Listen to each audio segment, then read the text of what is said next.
আপনি হিচককের ওই ফিল্মটা দেখেছেন, যেখানে একজন মানুষ তার হাতের মুঠোতে একটা গুরুত্বপূর্ণ সূত্র নিয়ে মারা যাচ্ছেন।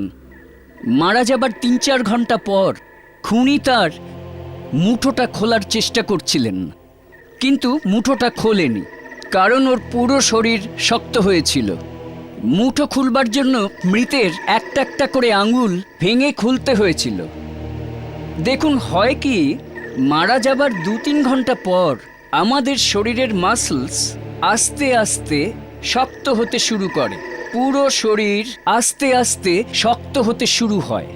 এইভাবে এইভাবে কখনো কখনো মনে হয় যে মৃত বেঁচে উঠেছে, কিন্তু তেমনটা নয়। কিছুক্ষণ পর পুরো শরীর একটা পাথরের মতো সলিড হয়ে যায়। এটাকেই বলে রিগার মর্টিস।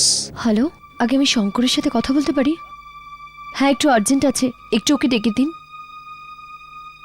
হ্যালো শঙ্কর, আমি কালকে তোমার সাথে যেমনভাবেই হোক দেখা করতে চাই। বাবা বাড়িতে এমন একটা কথা বলেছে, আমি একদম ভয় পেয়ে গিয়েছি। উনি সামনের মাসে আমার বিয়ে দিতে চাইছেন।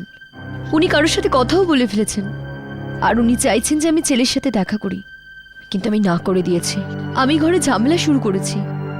আমি বলেছি আমি গোয়ায় একটা ট্রেনিংয়ে যাচ্ছি, আমার কাছে একদম টাইম নেই, কিন্তু উনি ওনার জেদ বজায় রেখেছেন। উনি আমার বিয়ে দিয়েই ছাড়বেন। না না, ওনার আমাদের ব্যাপারে কিছুই জানা নেই, আর আমি ওনাকে বলার সাহসও পাচ্ছি না। কি? আরে না না, তুমি তুমি ওনার সাথে দেখা করো না। উনি রাগের মাথায় কিছু করে ফেলবেন, উনি এমনকি তোমায় মারতেও পারেন। দেখো শঙ্কর, আমার ভীষণ ভয় করছে। আমরা এখান থেকে পালিয়ে যাই, আমরা গোয়ায় চলে যাব। আমি ওখানে গিয়ে একটা কাজ খুঁজে নেব, আমরা দুজনে মিলে কিছু একটা করে নেব। তুমি এই ব্যাপারে ভেবো না, আমাদের কাছে টাইম খুব কম।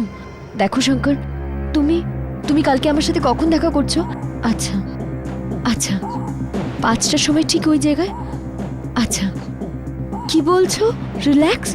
এই ঘরে কি করে কেউ রিল্যাক্স থাকে? তুমি জানো না, আমার বাবা পাগল হয়ে গেছে।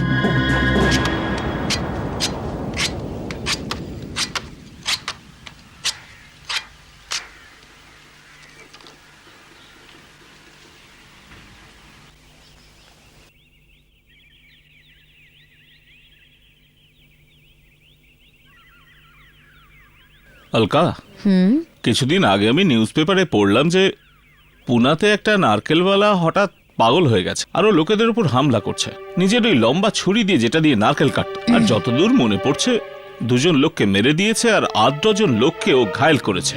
এসব হয়েছে হয়তো গরমের জন্য। আর তুমি জানো যে গরমের জন্য একটা মাথাতে একটা খুন চাপে। তোমার কি মনে হয় এমনটা হয়নি? কিন্তু এইসব ভয়ঙ্কর কথা তুমি আমাকে কেন বলছো? যবে থেকে তুমি খুনি আর পুলিশের ব্যাপারে গল্প লেখা শুরু করেছো, তখন থেকে তোমার মাথায় অপরাধ ছাড়া আর কিছুই আসছে না।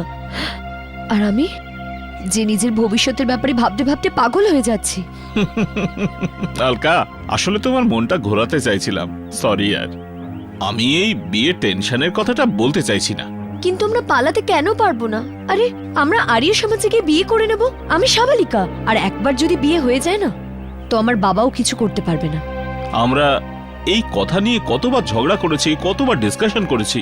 তুমি জানো আমার কাছে অর্থ নেই, আমার কাছে কাজ রেগুলার নেই, আর আমি থাকি কোথায়? একটা ছোট জায়গায়, পেইং গেস্ট। আমরা যদি বিয়ে করি, খাবো কোথায়, থাকবো কোথায়? ওই পেইং গেস্ট ছোট জায়গায়। লোকে বলে যে ভালোবাসা টাটকা হাওয়ায় বাঁচে, আর এখানে তো টাটকা হাওয়াও পাই না। এই এই এই এই অলকা, প্লিজ একটু ধৈর্য ধরো। আর হ্যাঁ, তুমি গোয়া থেকে কবে ফিরছো? 1 মাস বাদে। ঠিক আছে, এখন আমার কাছে যে কাজ আছে সেটা 2-3 সপ্তাহে শেষ হয়ে যাবে, আর তারপর আমার কাছে প্রচুর পয়সা আসবে, আর তারপর ঝটঝট কাজ আসবে। আমি প্রচুর কন্ট্রাক্ট সাইন করব, আর প্রচুর টাকাও আসবে, আর তারপর আমরা বিয়ে করব। অলকা, কিছুদিনের জন্য তোমার বাবাকে এড়িয়ে যাও। নিজের বাবাকে এড়িয়ে যাব? কিন্তু আমার তো ওনার সাথে কথা বলতেই ভয় লাগে। তুমি তুমি তো জানো উনি অর্ধেক পাগল। কিন্তু আমি চেষ্টা করব। হ্যাঁ, তুমি এটা কেন করছো না? যতদিন আমি গোয়ায় আছি, তুমি চলে আসো না কিছুদিনের জন্য। খুব মজা হবে, আমরা সমুদ্রে ডান্স করব। আচ্ছা, আর তোমারও একটু চেঞ্জেস হয়ে যাবে। চেঞ্জেস? আমার চেঞ্জ চাই না, আমার টাকা চাই, আমার কাজ চাই। আর চেঞ্জ হচ্ছে না। আমার বন্ধু সতীশ 6 মাসের জন্য দুবাই চলে যাচ্ছে, আর আমি ওর বাংলোতে থাকবো। কুসুমনগর। কুসুমনগরে? হ্যাঁ। শুনশান জায়গায়, শহর থেকে এত দূরে? তো কি হয়েছে? যেখানে কেউ থাকেই না, তুমি একা ভয়েই মারা যাবে। কোথায় ছিলি ভাই? আমার মনে হলো তুই আসবি না, তোর বোধহয় সিদ্ধান্ত বদল হয়েছে। সরি ইয়ার, আসলে হয়েছিল কি যে একটা আর্জেন্ট মিটিং এ ফেসেছিলাম। আচ্ছা, আরে ভাই আমার দুবাইয়ের ফ্লাইট রাত 2টোর সময়, ততক্ষণ একটু সেলিব্রেটি করা যাক। আসলে কি আগামী 6 মাসে দুবাইয়ে আমার কারবারটা প্রচুর বড় হবে। ও হ্যাঁ, আমি ভুলে যাওয়ার আগে এই চাবিটা তোর কাছে রেখে দে। থ্যাংক ইউ ইয়ার। ওখানকার কিচেনে আমি সমস্ত জিনিস ভরে রেখে দিয়েছি, ফ্রিজটাও স্টক করে রেখে দিয়েছি, বিয়ার টিয়ার সব আছে ওখানে। আমার চাকর সপ্তাহে 2 বার তোর কাছে আসবে, আর ডিম সবজি যা কিছু লাগবে সব দিয়ে যাবে তোকে। আরে তোকে কি করে ধন্যবাদ বলবো ইয়ার, থ্যাঙ্কস আ লট ইয়ার। ধন্যবাদ তো আমার তোকে দেওয়া উচিত, তুই ওখানে থাকলে কমসে কম আমার বাংলোটা তো পরিষ্কার থাকবে। তোর কাছে যদি একটা মোটরসাইকেল থাকতো বেশ ভালো হতো। আসলে কি ওই জায়গাটা একটু দূরে, আর কখনো কখনো তো রাত্রিরে নির্জনতায় গা ছমছম করে।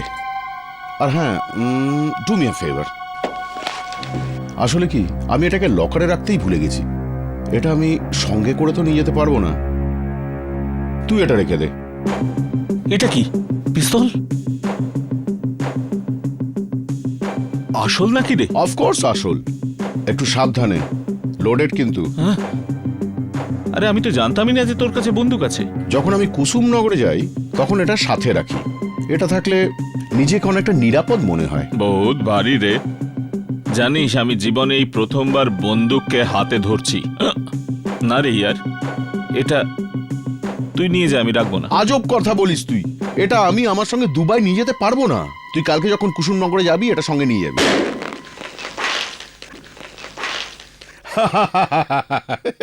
ভীতু কোথাকার বেটা, এত ভয় পেলে বাংলোতে থাকবি কি করে? নে, ঘরে শ্যাম্পেন গ্লাস নেই, চল এটাতেই খাই।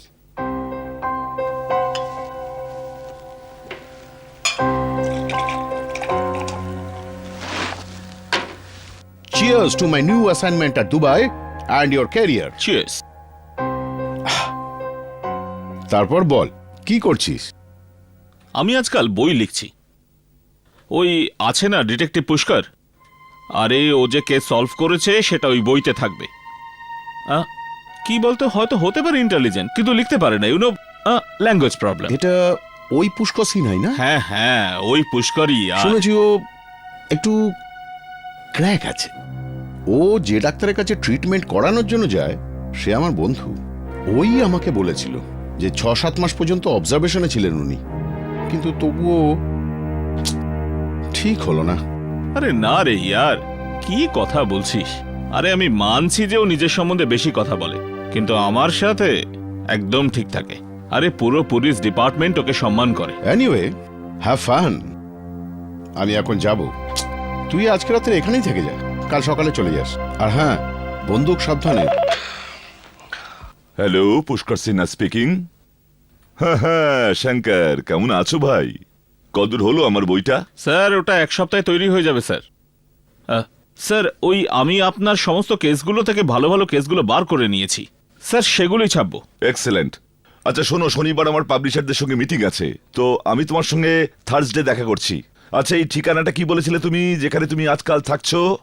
হাইওয়ে পেট্রোল পাম্প থেকে লেফট টার্ন, আর তারপর কাঁচা রাস্তা থেকে রাইট টার্ন, তাই আর তো? তারপর ওই কাঁচা রাস্তা থেকে আধ ঘন্টা আসতে হবে। কাঁচা রাস্তা দিয়ে আধা ঘন্টা আরো যেতে হবে? ভাই আজব ধরনের বোকা তোমার এই বন্ধু, যে এই শুনশান জায়গায় নিজের বাড়ি বানিয়েছে। আমার আপনাকে একটা কথা জিজ্ঞাসা ছিল স্যার। আমার ওই বন্ধু আছে না সতীশ, যার বাংলোতে আমি রয়েছি স্যার, ও যাবার সময় ওর বন্দুকটা আমায় দিয়ে গেছে। কি তোমার কাছে বন্দুক আছে? কিরকম বন্দুক? এটা তো আমার জানা নেই ঠিক কি ধরনের বন্দুক, কিন্তু জিনিসটা স্যার ভর্তি। ভর্তি করা? ইউ মিন লোডেড গান? তোমার বন্ধু তো তার থেকেও বেশি বোকা যতটা আমি ভেবেছিলাম, যে তোমাকে একটা ভর্তি হওয়ার লোডেড গান দিয়ে চলে গেছে। আচ্ছা শোনো শঙ্কর, তুমি ওই গানটায় হাত লাগাবে না, যেখানে ওটা আছে সেখানে ওটা থাকবে, বুঝতে পেরেছো? আমি এসে ওটা দেখে নেব, ঠিক আছে? আমি ভয় পেয়ে ওই টেবিলটা আছে না স্যার, যেটার উপর আমি লিখি, তার ডান ড্রয়ারে আমি লুকিয়ে রেখে দিয়েছি। রাইট হ্যান্ড সাইডের ড্রয়ারে? ঠিক আছে, ওটা ওখানেই রেখে দাও। ওকে ভাই। দেখো ভাই, আমি একটা ডিটেকটিভ সিরিয়াল বানাতে চাইছি, যা এখন সব জায়গায় চলছে। যেখানে যাও সবাই এক কথাই বলছে, একটা ভালো দেখে ডিটেকটিভ সিরিয়াল নিয়ে আসো। কিন্তু অন্যান্য সকলে যা করছে না, সঙ্গে সঙ্গে টেপ দেখে দেখে পুরনো সব গল্প নিয়ে ডিটেকটিভ সিরিয়াল বানানো, আমি এটা একদম করতে চাই না। প্রীতম, আমাদের কাছে যে সুপার ডিরেক্টর রয়েছে, তাহলে আমাদের এটা করবার কি দরকার আছে? কিন্তু দেখো, আমাদের সিরিয়ালের বাজেট খুব বড় হবে, ওতে আমি খুব বড় বড় স্টারদের নেব, আর সিরিয়ালের টাইটেল হবে পুষ্কর সিনহার জীবন এবং অপরাধ। আমি এই সিরিয়ালের 52 এপিসোড বানাতে চাইছি। হতে পারে 104 এপিসোড হবে, কিন্তু 52 এপিসোড তো আমার কমসে কম দরকার। 52 এপিসোড কম করে চাই। Yes. I am very happy Kumar সাহেব। মনে হচ্ছে আজ আমার লাকি ডে। আপনি একজন হিট প্রডিউসার, আমি একজন হিট ডিটেকটিভ, আর দুজনে মিলে বানাবো একটা হিট সিরিয়াল। আমার খুব আনন্দ হচ্ছে যে আপনি এই রকম ভাবছেন। আমি আপনার সমস্ত কেসের ব্রিফ বারবার পড়েছি, আর আমার এটা বলতে কোনো লজ্জা নেই। আপনার মতন একজন বড় মানুষের সঙ্গে আলাপ হয়ে আমি আনন্দে দিশেহারা হয়ে যাচ্ছি। You know, you are most famous than Hercule Poirot and Sherlock Holmes. রাখুন আপনার শার্লক হোমস। কেন এদের সঙ্গে আমার কম্পেয়ার করছেন? এরা সব নকল লোক, বইপত্রে পাওয়া যায়। আর পুষ্কর সিনহা একজন সত্যি জলজান্ত সত্যি যে আপনার সামনে দাঁড়িয়ে আছে। আরে মানছি ভাই, আমি শুনেছি যে আপনি আপনার একটা অটোবায়োগ্রাফি লিখছেন। আপনি এটা করুন, আপনার বইটা আমাকে এনে দিন, আর আমি ওখান থেকে কেস বার করে সিরিয়ালের এপিসোড বানিয়ে নেব। না, ওই বইটা এখনো লেখার প্রসেসের মধ্যে আছে। আমার একজন অ্যাসিস্ট্যান্ট আছে যে আমাকে এই কাজটাতে সাহায্য করছে, কিন্তু এখনো কিছুদিনের জন্য বাইরে আছে। আর ও যখনই বাইরে থেকে ফিরবে তখনই আমি ওই গল্পটা আপনাকে দিয়ে দিতে পারবো। বাই দ্য ওয়ে, আপনার এই গল্পটা কবে চাই? আপনি এখন দিতে পারবেন, আমি ডিলে করতে চাই না। আপনি এটা করুন, বইকে মারুন গুলি। আজ রাত্রে আমি আপনার সঙ্গে দেখা করছি, আপনি আপনার গল্পগুলো আমায় শুনিয়ে দিন, আর আমরা টার্মস অ্যান্ড কন্ডিশন ফাইনাল করে, কন্ট্রাক্ট সাইন করে সমস্ত কিছু ফাইনাল।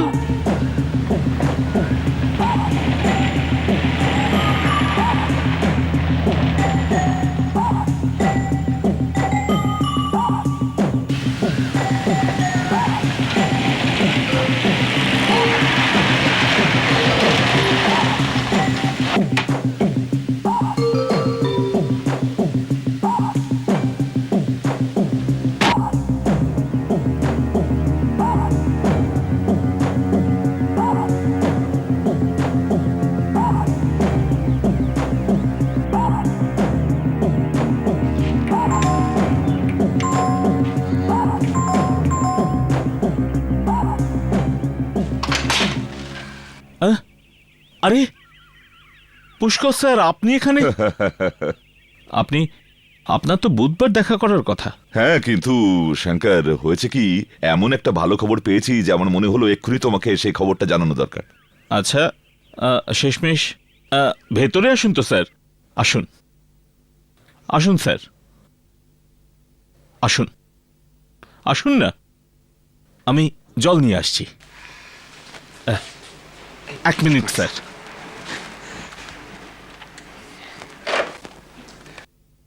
আরে জল টল ছাড়ো শঙ্কর, একটু বিয়ার টিয়ার অ্যারেঞ্জ করো, লেট সেলিব্রেট। ওহ, এত গরম এই মুম্বাই শহরে। স্যার, আমি তো ভালো খবরটা শোনার জন্য একেবারে মরে যাচ্ছি। এমন কি খবর যে আপনি শহর থেকে এত দূরে গরমে দৌড়ে খবর দিতে এসেছেন? ভাই, হলো কি জানো, ওই সকালে তোমার সঙ্গে আমার ফোনে কথা হলো না, তো তারপরে ওই প্রডিউসার আছে না, কি যেন নাম ওর, আর ওই বিখ্যাত প্রডিউসার এস কুমার, ওর ফোন এলো আমার কাছে। বলল, স্যার আমি একটা ডিটেকটিভ সিরিয়াল বানাতে চাইছি 52 এপিসোডের, আর ওর মধ্যে ওই সমস্ত কেসগুলো আমরা শুট করতে চাই যা আপনি সলভ করেছেন। তুমি তো জানো যে আমি কি কি কেস সলভ করেছি। তো আমি বললাম ঠিক আছে, আমি আমার কেসগুলো নিয়ে একটা বই লিখছি, আর একটা নবীন যুবক রাইটার আছে শঙ্কর জেটলি, যে আমাকে এই বইটা লিখতে সাহায্য করছে। তো আমি চাইছি যে আপনি ওই সিরিয়ালটা ওকে দিয়ে লেখান। প্রডিউসার রাজি হয়েছে, আর পরের সপ্তাহে তোমার সঙ্গে দেখা করতে চান। খবরটা ভালো না? মজা লাগছে স্যার, হ্যাঁ। মজা লাগছে। কিন্তু স্যার, কথাটা তো আপনি ফোনেও বলতে পারতেন। আপনি এত দূর শহর থেকে এখানে খবর দেওয়ার জন্য এসেছেন? দেখো, আমি একজন যে তোমাকে খবরটা দিতে এসেছি, আর তুমি একজন যে সমানে বলে যাচ্ছ এত দূর থেকে কেন এসছেন, এত দূর থেকে কেন এসছেন। ঠিক আছে, আমি চলে যাচ্ছি। আরে এটা আপনি কি বলছেন? আমি তো মজা করছিলাম। আমিও মজা করছি, আমিও কোথায় যাচ্ছি। স্যার, আমি বিয়ার নিয়ে আসছি। ইয়েস।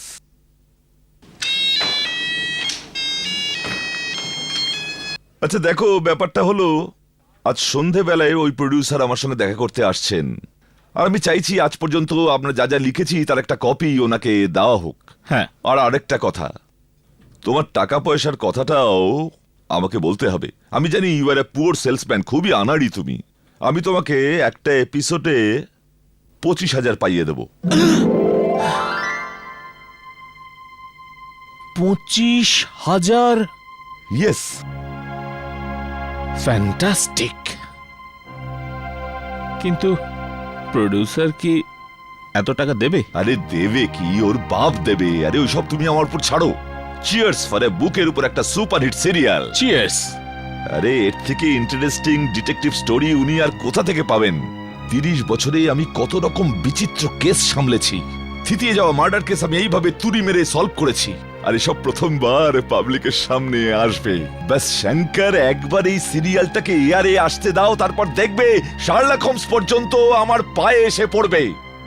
হ্যাঁ, বাই দ্য ওয়ে, কটা কেস আছে আমাদের কাছে? 25?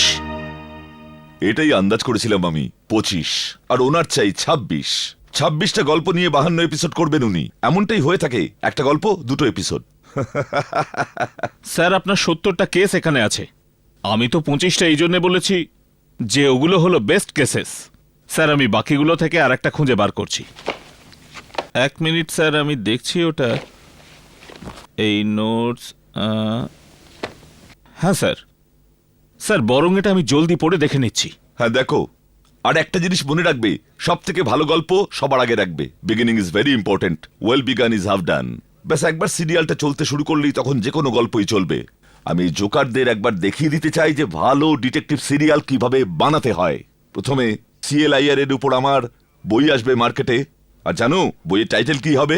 পুষ্করের জীবন আর অপরাধ। কেমন লাগলো টাইটেল? দারুণ, দারুণ স্যার। স্যার, এই হলো কেসের লিস্ট। মাটুংয়ের মার্ডার, রেড রোডের পাগল, beauty parlour murder, Jhunjhunwala fraud case, Bombay bank ডাকাতি কেস, আর এটা হলো গোরেগাঁও ইস্ট গ্যাংস্টার কেস, আর এটা Nagarjuna suicide case. Yes, this is the case. This is fantastic case. এটা কোন কেস স্যার? ওইটাতেই যেটায় একজন ব্যাংক ম্যানেজার এমনটাই দেখিয়েছিল যে উনি আত্মহত্যা করেছেন, আর তারপর ব্যাংক থেকে লাখ টাকা নিয়ে চম্পট দিয়েছিলেন। হ্যাঁ, মনে পড়েছে স্যার। স্যার, এটা সেই লোকটা না যে অন্য শহরে পালিয়ে গিয়ে নিজের নামটা ভাড়িয়ে নিয়েছিল? এ তো আর একটা বিয়েও করে নিয়েছিল। কিন্তু স্যার, আপনি 8 বছর পরেও ওকে ছাড়েননি। স্যার, কামাল করে দিয়েছিলেন আপনি। স্যার, এরকম কেস যদি টিভিতে আসে তো দর্শকের চোখ একেবারে খোলাই থাকবে, খোলাই। স্যার, এই যে লাইন আপ, প্রডিউসার গল্পটা বুঝতে পারবেন। This is fantastic. This is very good case. মনে আছে শঙ্কর, যখন আমি এই কেসটা সলভ করেছিলাম তখন সমস্ত পত্রিকায় আমার ছবি চেপেছিল। কত পুরস্কার পেয়েছিলাম আমি। আহ, কি দিন ছিল। সকাল হলেই আমি সবার আগে দেখতাম যে আজকের খবরের কাগজে আমার সম্পর্কে কি বলেছে। আপনার কি মনে হয় স্যার, ওটা প্রডিউসার একটা এপিসোডে 25,000 টাকা দেবে? একটা এপিসোডের 25,000 হিসেবে 52টা এপিসোডের। কিন্তু শঙ্কর, এটার মধ্যে একটা জিনিস মিসিং আছে, ভীষণ ইম্পর্টেন্ট জিনিস মিসিং আছে। আরে ওই সুইসাইড নোটটা যেটার ব্যাপারে আমি তোমাকে এক্ষুনি বললাম, ওটা ছাড়া তো গল্পে মজাই আসবে না। ওই নোটটা দিয়ে তো ও সবাইকে বোকা বানিয়েছিল। স্যার, ওটা লেখা আছে 3 নম্বর পেজে আছে হয়তো। 3 নম্বর পেজে? না শঙ্কর, ওটা তো প্রথম পেজেই থাকার কথা। ওই সুইসাইড নোটটা দিয়েই তো গল্পটা শুরু হওয়ার দরকার। তোমার মনে নেই? ওটা দিয়ে তো উনি পুলিশকেও বোকা বানিয়ে দিয়েছিলেন। আমি পাহাড় থেকে লাফ দিয়ে আত্মহত্যা করব, বেটা জেনে বুঝে পাহাড়ের উপর ঝর্ণার পাশে দাঁড়িয়েছিল যাতে লোকজন ওকে দেখতে পায়। কিছুক্ষণের মধ্যে হাওয়া হয়ে যায়, লোকজন ভাবে যে জলের মধ্যে পড়েছে, আত্মহত্যা করেছে, আর লাশটা কোথাও ভেসে চলে গেছে। কিন্তু লাশটা পাওয়া গেল না। ওই সুইসাইড নোটটা ভীষণ জরুরি শঙ্কর। ওটার থেকেই তো ওনার স্ত্রী বিশ্বাস করেছেন যে উনি আত্মহত্যা করে ফেলেছেন, কিন্তু উনি আমাকে বোকা বানাতে পারেননি। আপনি কি চাইছেন স্যার? আমি চাইছি শঙ্কর যে তুমি তোমার গল্পটা ঠিক এই রকম ভাবে শুরু করো। নাগরাজন বেপাত্তা, ওনার স্ত্রী চিন্তিত। 3 দিন বাদেও ওনার স্ত্রী ওই সুইসাইড নোটটা পেলেন যাতে লেখা রয়েছে যে আমি আত্মহত্যা করতে যাচ্ছি। ওনার স্ত্রী ওই সুইসাইড নোটটা নিয়ে পুলিশ স্টেশনে গেলেন। পুলিশ তল্লাশি শুরু করলো। পুলিশ ওই সুইসাইড নোটটা পড়ে এটা বিশ্বাস করলো যে উনি সত্যি সত্যি আত্মহত্যা করেছেন। কিন্তু আমার মনে হলো কোথাও কোনো গন্ডগোল আছে। আমার কাছে ওই অরিজিনাল সুইসাইড নোটটা নেই, না হলে আমি তোমাকে ওর সিক্রেটটা বলে দিতাম। এনিওয়ে, আমার অনেকটাই মনে আছে। আমি ডিকটেট করছি, তুমি লেখো। হ্যাঁ লিখছি স্যার, বলুন। আমি আত্মহত্যা করতে যাচ্ছি। হুম। আমার জীবনের উপর থেকে মোহ চলে গেছে, আর এর থেকে ছুটি পেতে চাইছি।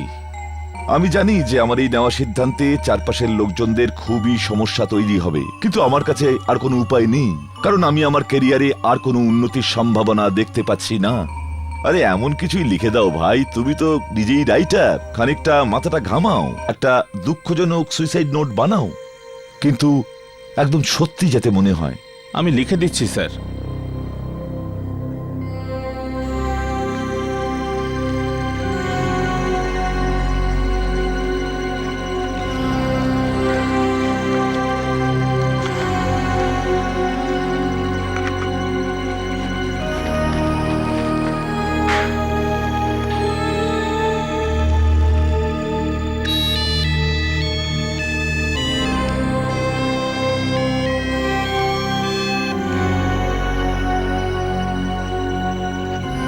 স্যার এই হয়ে গেছে।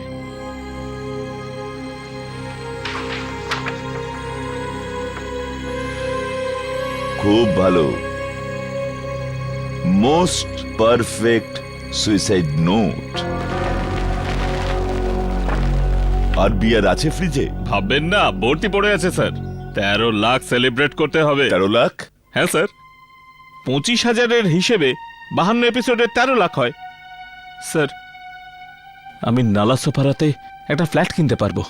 স্যার পেইং গেস্ট থাকতে থাকতে বিরক্ত হয়ে উঠেছি, অধৈর্য লাগছে পিজিতে। কেন ভাই, পিজিতে আবার কি সমস্যা হচ্ছে? তোমার তো নিজেকে সৌভাগ্যবান ভাবা উচিত যে তোমাকে তোমার দুবাইয়ের বন্ধু এত বড় একটা বাড়িতে থাকতে দিয়েছে। কিন্তু একটা কথা ভীষণই সত্যি যে তোমাকে এত বড় বাড়িতে একা একা থাকতে হয়। হ্যাঁ স্যার, সেটা তো আছে। ও কিন্তু স্যার এখানে আমি আরামে লিখতে পারি। স্যার আমি বিয়ে নিয়ে আসছি।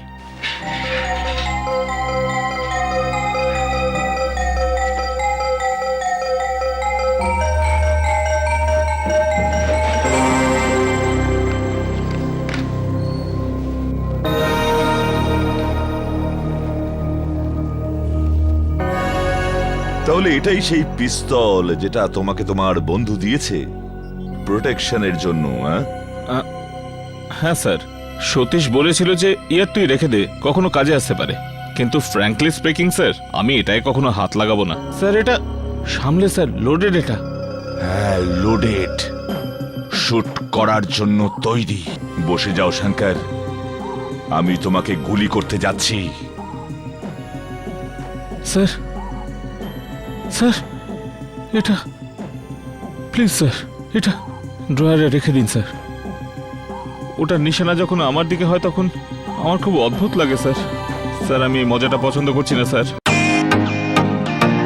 Welcome to Beaten world. How may assist you? নতুন ফ্ল্যাটের জন্য একটা স্ট্যান্ড ফ্যান আর কুলার নেব। এই পচা গরম থেকে একটু স্বস্তি চাই। বাজার চলতে সব ব্র্যান্ড তো আর ভরসাযোগ্য নয়। তার জন্য তো আমাদের ফ্যান আছে, all purpose bullet table fan, ceiling fan. আমাদের সিলিং ফ্যান কিন্তু 30 মাসের ওয়ারেন্টি সহ পাওয়া যায়। আছে ফারাটা 2 বছরের ওয়ারেন্টি, 17 থেকে 20 মিটার এয়ার ফ্লো। মধ্যবিত্তের সাধ্যের মধ্যে একমাত্র ভরসাযোগ্য ব্র্যান্ড বিটেন। আমাদের কুলারের কিন্তু অনেক range, 45 litres, 50 litres, 70 litres, 90 litres, 110 litres. Honeycomb সহযোগে বিটেনের সব কুলারের ওয়ারেন্টি 1 বছর। চেনা হাওয়ায় অচেনা অনুভূতির জন্য একমাত্র আদর্শ বিটেন। গরমে স্বস্তি পেতে বিটেনের ফ্যান হোক বা কুলার, আজই আনুন বাড়িতে। Beaten, digitally yours. আমি মজা করছি না শঙ্কর, আমি সত্যি সত্যি তোমায় প্রাণে মারতে চাই। অনেকদিন ধরেই আমি ভাবছিলাম যে আমি কি করব, কিভাবে করব, কিন্তু আজ সকালে যখন ফোনে তুমি বললে যে তোমার বন্ধু তোমাকে একটা পিস্তল দিয়েছে নিজেকে সামলানোর জন্য, তখনই আমার মাথায় একটা প্ল্যান খেলে গেল। কিন্তু আপনি আমায় মারতে কেন চাইছেন? জিজ্ঞেস করছো কেন? আমি ওই প্রেম পত্রটা পেয়েছি যেটা তুই আমার মেয়েকে লিখেছিস। তুই আমার সিধে সরল মেয়েটাকে নিজের প্রেমের জালে ফাঁসিয়েছিস। এটা আমি আপনাকে বলতামই স্যার। আমি অলকাকে ভালোবাসি, আমি ওকে বিয়ে করতে চাই। চুপ! বিয়ে করতে চাই? তোর কি মনে হয় আমি আমার মেয়ের বিয়ে তোর মতো পচা রাইটারের সঙ্গে দেব, যার শুধু একটাই স্বপ্ন, নালা ফোপাড়াতে ফ্ল্যাট কেনা একটা? দেখুন আমি এখন ভালো ভালো সুযোগ পাবো, আমি কিছুদিনের মধ্যেই বড় লোক হয়ে যাব। তাছাড়া অলকাও আমাকে ভালোবাসে। জানি আমি তোদের দুজনের কথা শুনেছি। তোরা দুজন পালিয়ে বিয়ে করতে চাস। না না, ও পালাতে চেয়েছিল। আমি তো বলেছিলাম ভালোভাবে করতে, আপনার পারমিশন নিয়ে। ব্যাস, আমার আর কিছু শোনার দরকার নেই। আমি আমার মেয়ের বিয়ে একটা উঁচু বংশে দিতে চাই, কিন্তু যতক্ষণ তুই না মরবি এটা কিছুতেই হবে না। আপনি আমায় মেরে দিলে জেলে চলে যাবেন, আর আপনার নাম ডুবে যাবে, আর আপনার মেয়েকে বিয়ে কে করবে? বস! আরে তুই তো বড় গাধা দেখছি। আরে এত বছর ধরে তুই আমার সঙ্গে কাজ করছিস, কিন্তু আমার মনটা বুঝতে পারিসনি। আরে আমি এত কেস সলভ করেছি, এত অপরাধীদের ধরেছি, যে আমার মনটাও একটা অপরাধীর মতো হয়ে গেছে। তুই মরবি অবশ্যই, কিন্তু কারোর সন্দেহ হবে না যে তোর মৃত্যুর জন্য আমি দায়ী। আমি জানতাম তোর কাছে পিস্তল আছে, আমি এটাও জানতাম যে তোর কাজের লোক ছুটিতে আছে, আর সেই জন্যই তো আমি আজ এসেছি। আর কালকে তোর চাকর ফিরে আসবে, আর এসে দেখবে যে ওর মনিব মাটিতে পড়ে আছে, তার হাতে রয়েছে একটা পিস্তল, আর পাশে পড়ে আছে একটা সুইসাইড নোট, যাতে লেখা রয়েছে আমি আত্মহত্যা করতে যাচ্ছি। পাগল হয়ে গেছেন আপনি। আপনার মেয়ে নিজেই আমাকে বলেছে যে ওর বাবা পাগল। আমার মেয়ে বলতো যে ওর বাবা পাগল। আমার মেয়ে বলতো যে ওর বাবা পাগল। পাগল আমি? বল, আমি পাগল?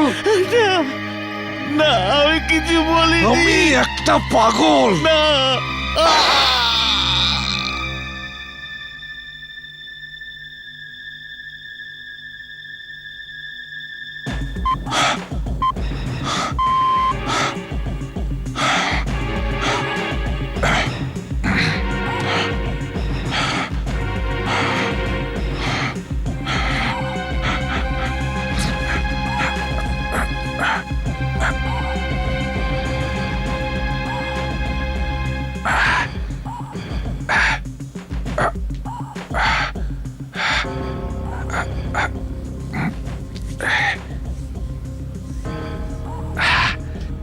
একটা লোক নিজেই নিজেকে গুলি করেছে। পারফেক্ট। এই গ্লাস আর বিয়ার এখানে পড়ে আছে কেন?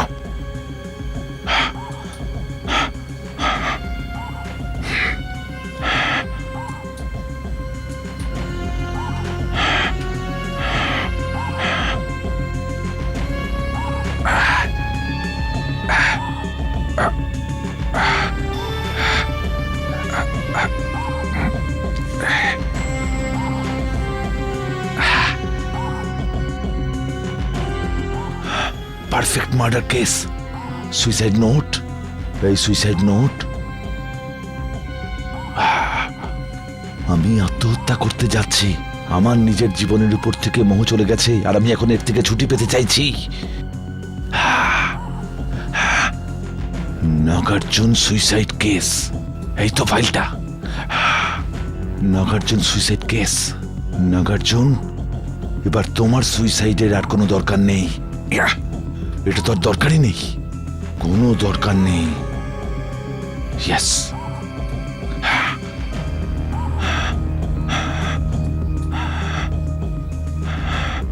Perfect suicide case. Mister Nagarjun, তুমি তো সুইসাইড করোনি, কিন্তু তোমার জন্য একটা লোক সত্যি সত্যি সুইসাইড করেছে। এখন তোমার আর কোনো দরকার নেই। Thank you mister Nagarjun, thank you, thank you. কোনো প্রমাণ রইল না।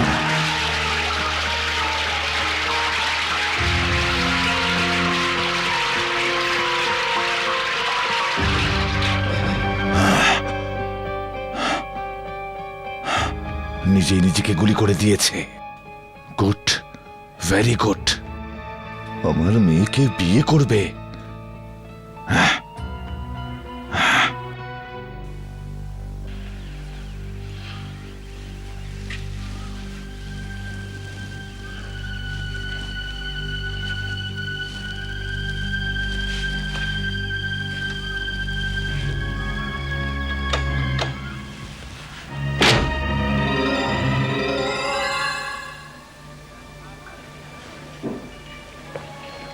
আমি জানি না ইন্সপেক্টর কেন ও নিজেকে এভাবে শেষ করলো। আমি তো এটাও জানতাম না যে ওর কাছে গান আছে। সত্যি কেন করলো এমনটা? এতটা বিবেচক, বুদ্ধিমান, ও আমার বইটার জন্য এত কাজ করেছিল যে আমার মেয়ে ওকে কতটা চাইতো। এসব জানলে ও কি কষ্টটাই না পাবে। হতে পারে ইন্সপেক্টর ও নিজের কেরিয়ারটা নিয়ে খুব চিন্তায় ছিল। হ্যাঁ, এটা ঠিক।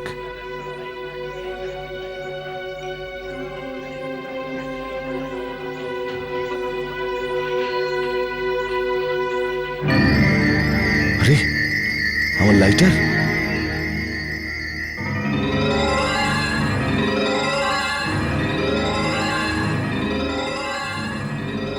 এই মেরেছে। যদি ওটা পুলিশের হাতে পড়ে তাহলে আমার সমস্ত প্ল্যানই তো বরবাদ হয়ে যাবে। ওটার উপর তো আমার আঙুলের ছাপও আছে, আর আমার নামও তো লেখা আছে ওর উপর। ওহো, যদি ওটা পুলিশ পেয়ে যায় তাহলে আমার বাঁচা খুব মুশকিল হয়ে যাবে।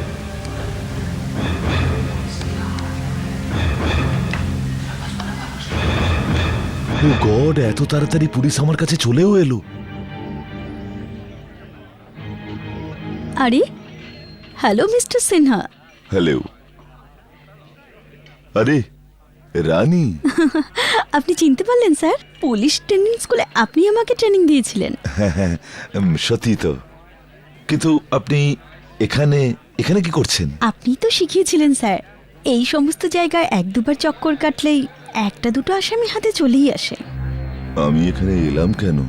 কি হলো স্যার, আপনি কি ভাবছেন? না, হ্যাঁ, কিছু না। এনাকে দেখুন স্যার, ইনি আমার কলিগ মহেন্দার। একেও তো আপনি পড়িয়েছিলেন, মনে আছে? স্যার, আমি আপনার চেলা। হ্যাঁ হ্যাঁ, মনে পড়েছে। তুমিও খুব সাহসী ছিলে। কোথায় আছো এখন? আপাতত এনার অ্যাসিস্ট্যান্ট। কিন্তু স্যার, আপনি কিন্তু এই সুন্দর চেহারার পেছনে যাবেন না। এই সুন্দর চেহারার পেছনে কঠিন মানুষ লুকিয়ে আছে। জানি না কেন স্যার, আসামিদের দেখেই আমার মাথা খারাপ হয়ে যায়। দু একটা আসামি যদি আমার হাতে এসে যায় তাহলে ওর এক দুটো হাত আমি ভেঙে রেখে দেব। যাক, ওসব কথা ছাড়ুন, আপনি এখানে কি করছেন? এই কাছাকাছি একজন বন্ধু থাকে, তার সঙ্গে দেখা করতে যাচ্ছি। কোথায় থাকেন? এখানেই, কোথায়? হিল ভিউ বাংলো, ক্রস রোডে। ও কিছু নেবেন আপনারা? আজ্ঞে না স্যার, আমি ডিউটিতে আছি। এই কাছেই কুসুমনগর পুলিশ স্টেশনে আমার পোস্টিং হয়েছে। আপনি আসুন না, আমরা খুশি হব। অবশ্যই। আমার এখনো আপনার সব শিক্ষা মনে আছে।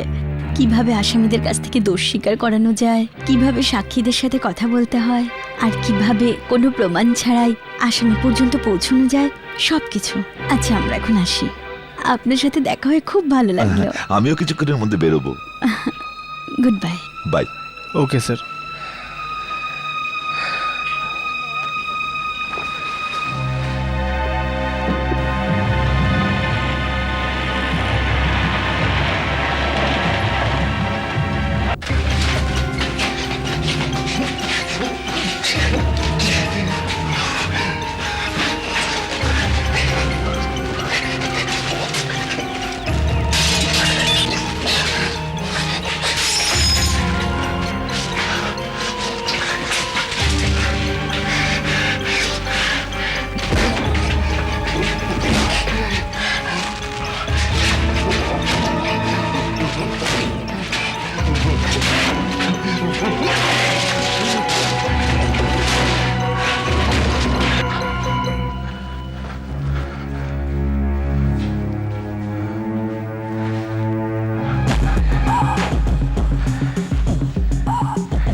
বেঁচে গেলে মিস্টার সিনহা, খুব খুব বেঁচে গেলে।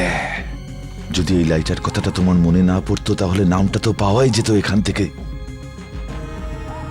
এখন শুধু নিজের গল্পটা পাল্টে ফেলো। তুমি পুলিশকে বলে ফেলেছো যে তুমি এখানে আসতে চলেছো।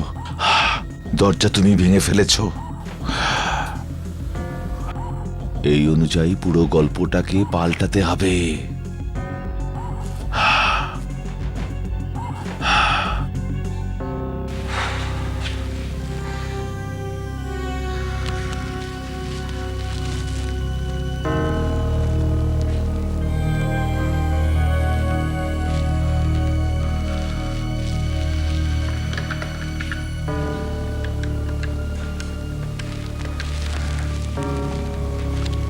Hello, Kusumnagar police station. আমি ইন্সপেক্টর রানী শর্মার সঙ্গে কথা বলতে পারি? হ্যালো ইন্সপেক্টর রানী শর্মা, দেখুন আমি পুষ্কর সিনহা বলছি। আপনি প্লিজ তাড়াতাড়ি এখানে চলে আসুন। এখানে একটি লোক নিজেই নিজের উপর গুলি চালিয়েছে। আগে cross road hill view bungalow. কি বললেন 20 মিনিটের মধ্যে? ঠিক আছে, আমি এখানে 20 মিনিট আপনার জন্য অপেক্ষা করছি। Thank you. এখন 20 মিনিটের মধ্যে ইন্সপেক্টর এখানে চলে আসবে। তার আগেই আমাকে আমার গল্পটা ঠিকঠাক করে নিতে হবে। ইয়েস, আসুন আসুন ইন্সপেক্টর রানী শর্মা, আসুন প্লিজ। এই দেখুন, এই হলো লাশ। জানি না কেন এই লোকটা নিজেই নিজেকে গুলি করেছে। সিনহা সাহেব, এই লোকটি কি? আপনি ওকে চেনেন? হ্যাঁ হ্যাঁ, চিনি চিনি। এ সেই যার কথা আমি আপনাকে বারে বলেছিলাম। শঙ্কর জেটলি এর নাম। আমি একটা বই লিখছিলাম ওই কেসগুলো নিয়ে, যেগুলো আমি সলভ করেছিলাম। ওটা লেখার জন্য আমায় সাহায্য করছিল। আজ ওর একটা ফোন এলো, স্যার আমি খুব দুশ্চিন্তায় আছি, খুব ডিপ্রেসড আছি, আপনি প্লিজ আমার সঙ্গে দেখা করুন। আমি বললাম, ভাই যা সমস্যা আছে ফোনে বলো। আমি খুব ক্লান্ত ছিলাম, পায়ে খুব ব্যথা হচ্ছিল। বললো, না স্যার আপনি প্লিজ আসুন, আপনার সঙ্গে খুব দরকার। আমি বললাম ঠিক আছে চলো দেখছি। এলাম আর রাস্তায় বিয়ার বার দেখে ভাবলাম একটু বিয়ার খেয়ে নিই ক্লান্তিটা মেটানোর জন্য। আমি বার থেকে প্রায় 5টার সময় বেরোলাম। যেই গেট দিয়ে ঢুকলাম ইন্সপেক্টর, আমি ভেতরে একটা গুলি চলার আওয়াজ পেলাম। আমি দৌড়ে দৌড়ে এলাম, আমার দরজায় নক করলাম। যখন দরজাটা খুলছিল না, আমি দরজাটা ভেঙে ভেতরে ঢুকলাম। ভেতরে ঢুকে দেখলাম কি, এই লোকটা মরে পড়ে আছে, হাতে পিস্তল আছে আর পাশে একটা সুইসাইড নোট পড়ে আছে। আমার খুব কষ্ট হচ্ছে ইন্সপেক্টর, যে কেন আমি ওই বারে বসে বিয়ার খাচ্ছিলাম। আমি যদি সময় মতো নাচতাম তাহলে হয়তো ওকে বাঁচাতে পারতাম। সিনহা সাহেব, আপনি বললেন যে আপনি গেট দিয়ে ঢুকতেই গুলির আওয়াজ পেয়েছিলেন। ইয়েস ইন্সপেক্টর, আমি গেট দিয়ে ঢুকতেই গুলির আওয়াজ শুনি। সিনহা সাহেব, আপনি যা বলছেন আমার কিন্তু কিছুই বিশ্বাস হচ্ছে না। What do mean inspector? বিশ্বাস হচ্ছে না? আপনি বলতে চান যে আমি মিথ্যে বলছি? দেখুন সিনহা সাহেব, আপনি 5টার সময় বার থেকে এখানে আসেন, আর এখানে মানে হলো 5:15টার সময় পৌঁছে যান। আপনি গুলি করার আওয়াজ শোনেন, আপনি দরজা ভাঙেন, আপনি ভেতরে চলে আসেন। তাহলে আপনার হিসেব অনুযায়ী এই লোকটি মারা গেছে খুব বেশি হলে 40 কি 45 মিনিট, কারণ এখনো 6টা বাজেনি। কিন্তু লাশ এতটাই ঠান্ডা হয়ে গেছে সিনহা সাহেব, এর মৃত্যু হয়েছে 3 থেকে 4 ঘন্টা আগে। আপনি একজন ইন্টেলিজেন্ট পুলিশ অফিসারের সঙ্গে কথা বলছেন সিনহা সাহেব। আরে না ভাই, এই গুলির ব্যাপারটা তো গন্ডগোল আছে, অন্য কিছু ভাবতে হবে। আরে সরাও এই গুলি ফ্রিকে, অন্য কিছু ভাবি। হয়েছে কি ইন্সপেক্টর, আমি 5টার সময় বার থেকে বেরোই, এখানে এসে দরজায় নক করি, দরজা ভেতর থেকে খুলছিল না আর ফোনটা সমানে বেজে যাচ্ছিল। আমার মনে হলো এই লোকটার হার্ট অ্যাটাক হয়ে যায়নি তো আমি দরজা ভাঙলাম, ভেতরে এলাম তো দেখলাম যে এই লোকটা মরে পড়ে আছে এখানে, হাতে পিস্তল আছে আর পাশে একটা সুইসাইড নোট। আমার এত আফসোস হচ্ছে ইন্সপেক্টর যে আমি কেন ওই বারে বসে বিয়া খাচ্ছিলাম। যদি সোজা এখানে চলে আসতাম তাহলে ওকে বাঁচাতে পারতাম। হ্যাঁ এটা ঠিক আছে, এটা ঠিক আছে। ব্যাস এই গল্পটাই ধরে রেখো পুষ্কর সিনহা।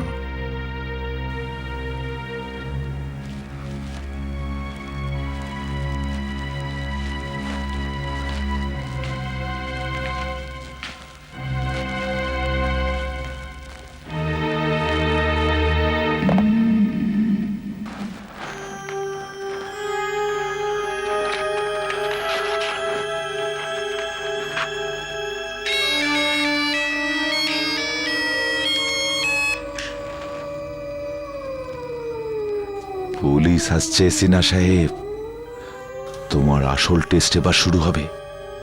যতই কম মিথ্যে বলবে ততই কম ধরা পড়বে।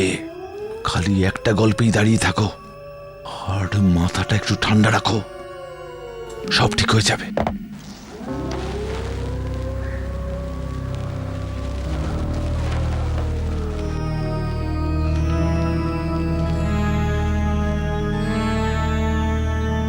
সব সাজানো আছে, সব কিছু ঠিক আছে। পিস্তল হাতে আছে, সুইসাইড নোট পাশে পড়ে আছে, আমি দরজা ভেঙেছি, এ মারা গেছে 3 ঘন্টা হয়ে গেছে। This is perfect murder Shankar Jaitley. শুধু একটাই আফসোস যে আমি একে আমার বইতে সামিল করতে পারলাম না, আর না ওকে নিয়ে সিরিয়াল তৈরি হবে। কি কি বলছো? বলো, কিছু তো বলো। আমায় পাগল বলছিলে না তুমি? আমার মেয়েকে বিয়ে করতে চেয়েছিলে, আমার মেয়েকে বিয়ে করতে চেয়েছিলে। মানছো তো আমার বুদ্ধিটা কতটা স্মার্ট আমি? বলো, বলছো না কেন? বলো আমি পাগল? বলো ভাই, কিছু তো একটা বলো।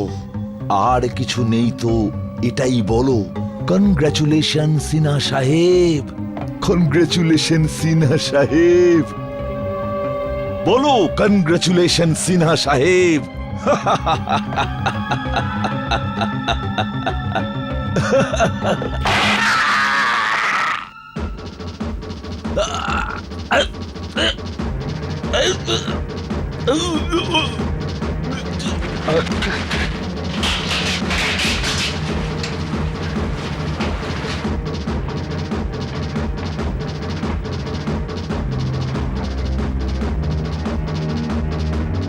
সিনহা স্যার?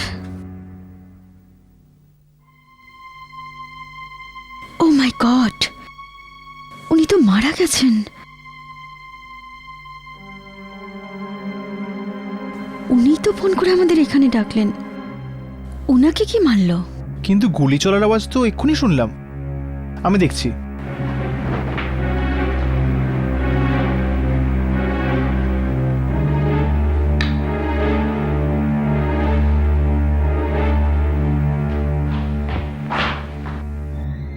ওখানে তো কেউ নেই। তাহলে ওনাকে কে মারলো? না না, এনাকে তো মনে হচ্ছে ইনি মারেনি।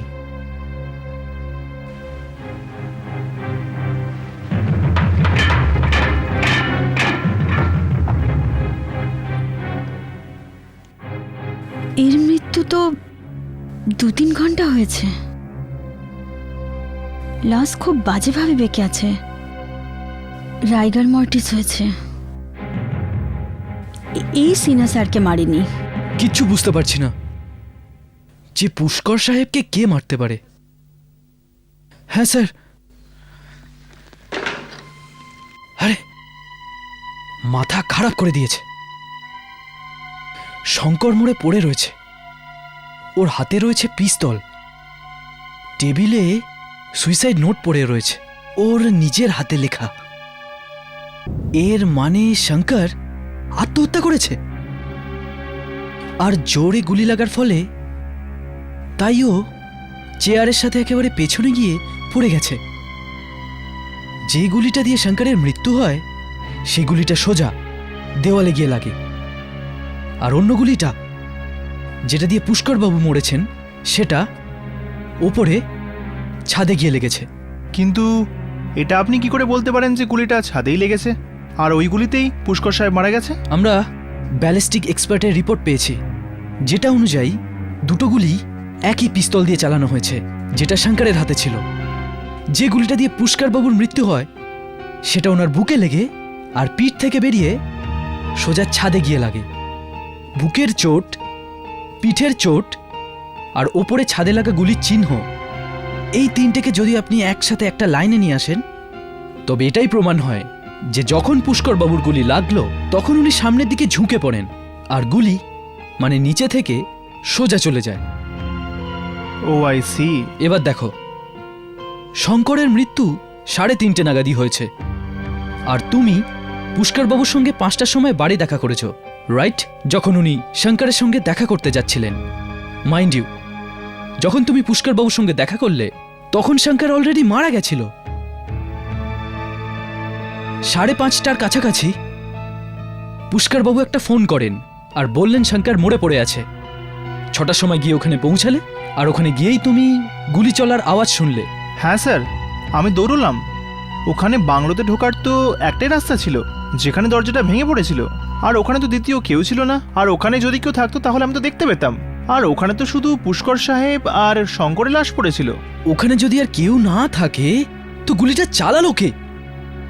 আপনি আমাকে এটা বলতে চাইছেন না তো যে গুলিটা আসলে মৃত ব্যক্তি চালিয়েছে? হ্যাঁ, কিন্তু মরাটা গুলি চালালো কি করে?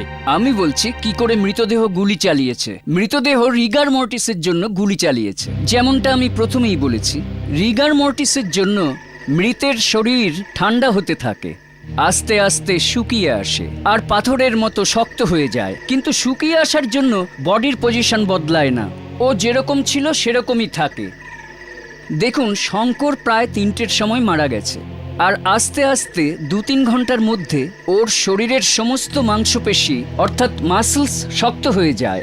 সবার আগে চোখের, তারপর নাকের, তারপর মুখের, তারপর গলার, বুকের ও নিচের মাংসপেশি শক্ত হয়ে আসে। সবার শেষে যে মাসলগুলো শক্ত হয়ে আসে সেগুলো হাত পায়ের আঙুলের। শঙ্করের হাতে বন্দুক ছিল আর ওর আঙুল ট্রিগারে ছিল। আঙুলটা কুঁকড়ে যায় আর গুলি চলে। ঠা